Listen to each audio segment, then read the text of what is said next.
하나님 말씀은 요한복음 6장 41절부터 58절까지 한 절씩 교독하겠습니다. 요한복음 6장 41절부터 58절까지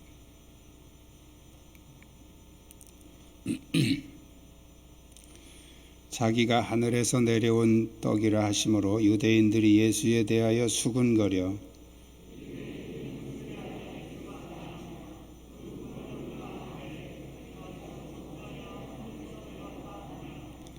예수께서 대답하여 이르시되 너희는 서로 수군거리지 말라.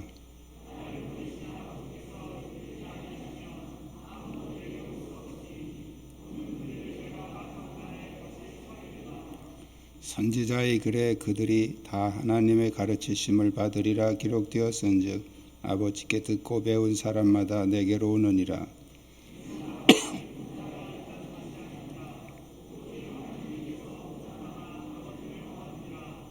진실로 진실로 너희에게 이르노니 믿는 자는 영생을 가졌나니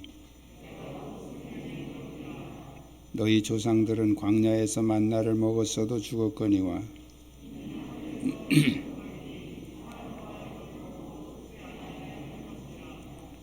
나는 하늘에서 내려온 살아있는 떡이니 사람이 이 떡을 먹으면 영생하리라. 내가 줄 떡은 곧 세상의 생명을 위한 내 살이니라 하시니라.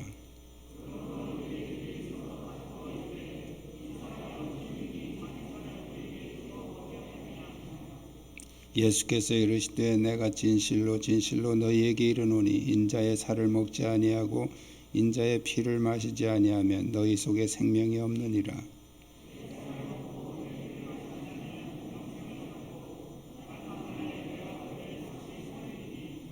내 살은 참된 양식이요 내 피는 참된 음료로다.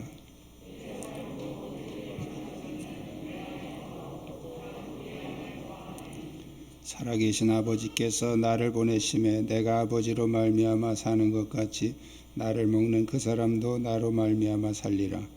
이것은 하늘에서 내려온 떡이니 조상들이 먹고도 죽은 그것과 같지 아니하여 이 떡을 먹는 자는 영원히 살리라. 아멘.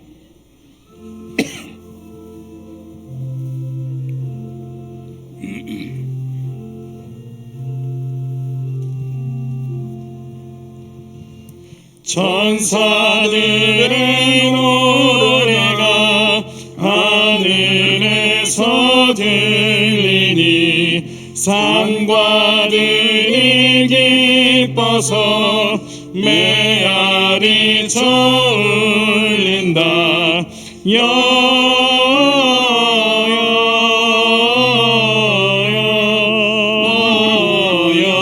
영광을 높이 계신 주께 영광을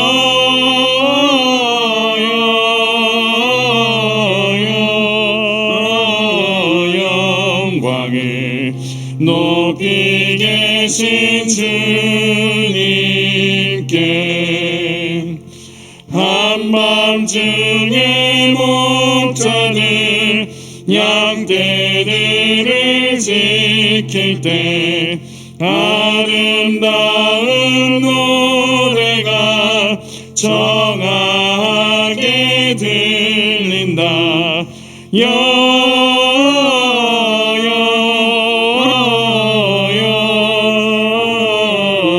영광을 높이 계신 주께 영광을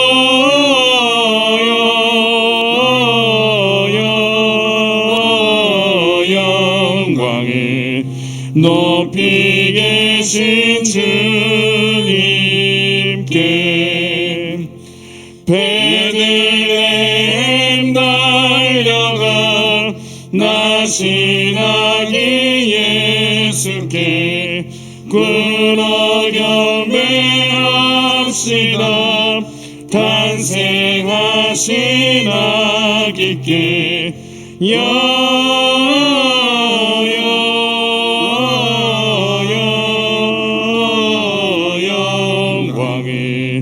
높이 계신 주 영광을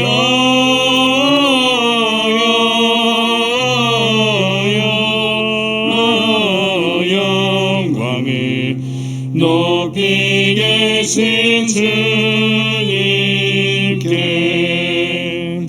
구유 안에 누이신 어린 아기 예수께 우리들도 다 함께 기쁜 찬송 부르자.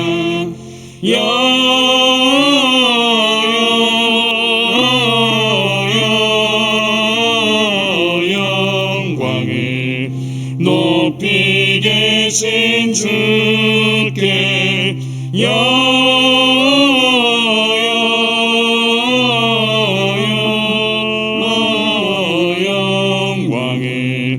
높이 계신 주님께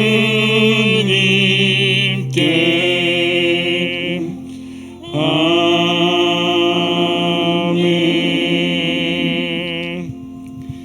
할렐루야. 우리 서로 주위에 있는 분들과 인사하실 때 오늘은 성탄절이니까 메리 크리스마스 이렇게 인사하시겠습니다.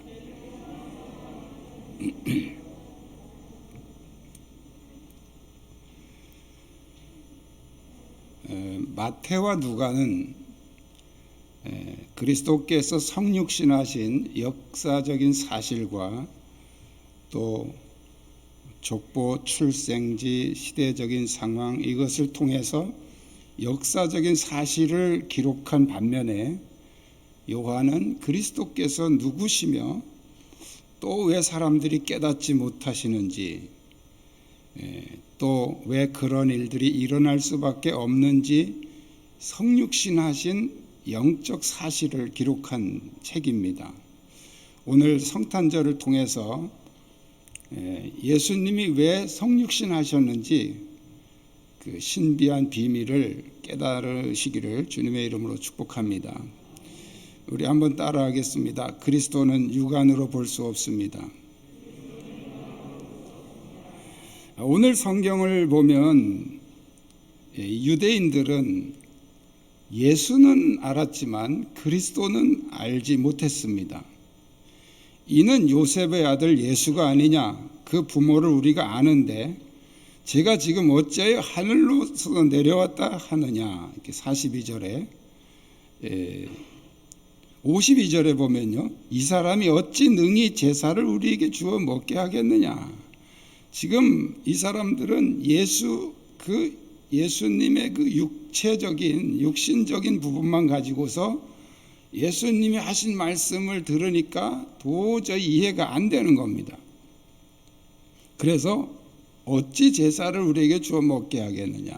이 사람 요셉의 아들 아니야. 우리가 다 아는데 지가 뭐 무슨 하늘에서 왔다 그러냐. 이렇게 계속해서 질문을 던지게 되죠. 유대인들은 바로 이 육신적인 지식에 갇혀서 예수는 봤지만 그리스도는 볼 수 없었던 것입니다. 하늘에서 내려왔다는 말씀이나 예수님의 살이 생명의 떡이라는 말씀을 전혀 이해를 할 수가 없었던 것이죠. 오늘날 많은 사람들이 성경을 보고 예수를 말하지만 진정한 그리스도를 만나지 못하는 것은 자신의 그 이성에 갇혀서 성경도 이성이 받아들일 수 있는 것만 골라서 보기 때문에 그런 것입니다. 사람들이 얼마나 많은 부분을 왜곡시켜서 이성의 양식으로 요리를 해서 해석하는지 모릅니다. 그래서 이성은 고도로 발달되어 있는데 영적으로는 꽉 막혀 있는 것이죠. 영의 말씀을 전하면 이성으로 칼질을 해서 육신의 예수 외에는 받아들이지 못하는 것은 당시 유대인들만 그런 것이 아니고 오늘날 우리 그리스도인들도 같은 현실이라는 거예요. 그러나 우리는 그리스도는 이성으로 또 우리의 육안으로 볼 수 없다는 사실을 기억해야 됩니다. 두 번째는 따라하겠습니다. 그리스도의 살은 생명의 떡이십니다. 예수님은 오늘 48절에 이렇게 말씀합니다. 내가 하늘에서 내려온 것은 48절에 내가 곧 생명의 떡이니라.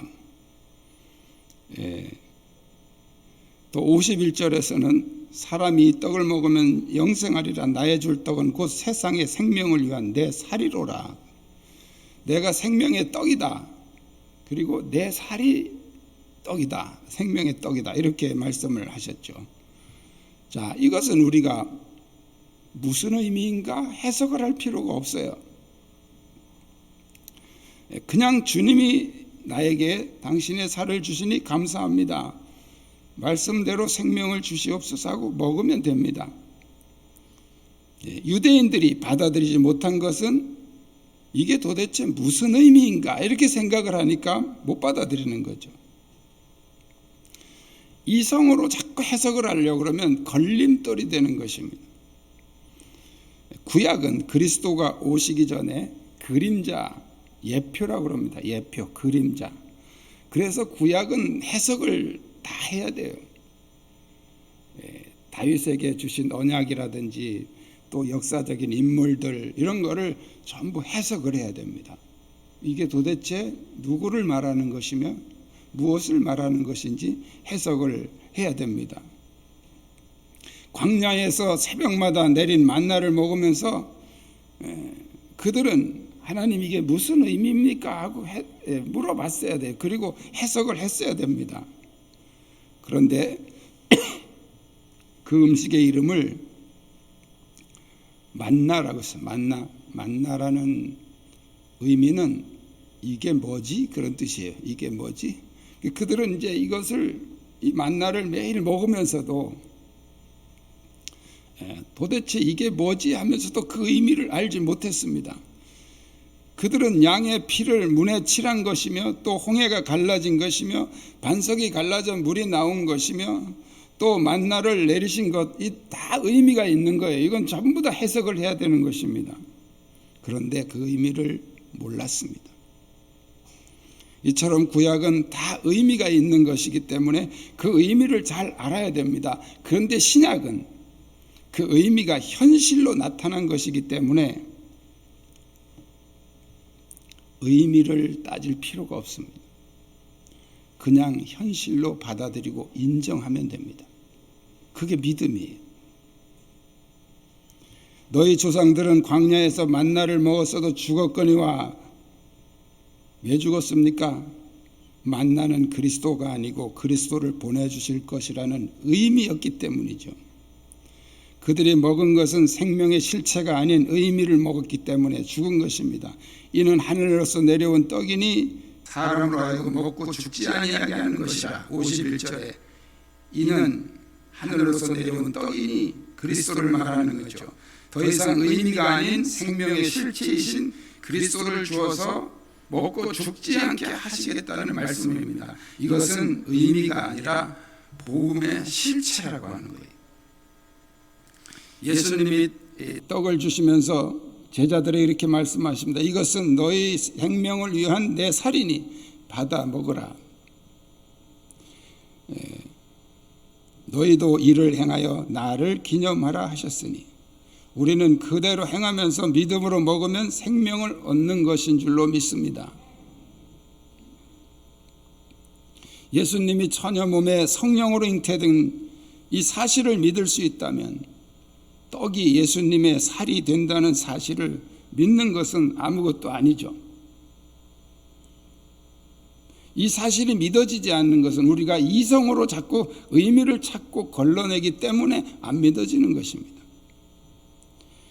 여러분이 성찬식을 하면서 아니면 믿음으로 기도하면서 주님의 살을 먹으면 생명이 주어지는 것을 믿으십시오. 그게 믿음이에요. 세 번째, 우리 따라하겠습니다. 그리스도의 피는 생명의 음료수입니다.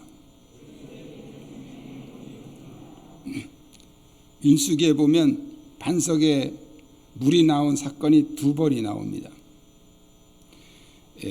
하나님이 모세에게 명령하실 때 처음에는 반석을 치라 하셨습니다. 그리고 두 번째는 반석을 명하여 물을 내라 이렇게 말씀하셨어요.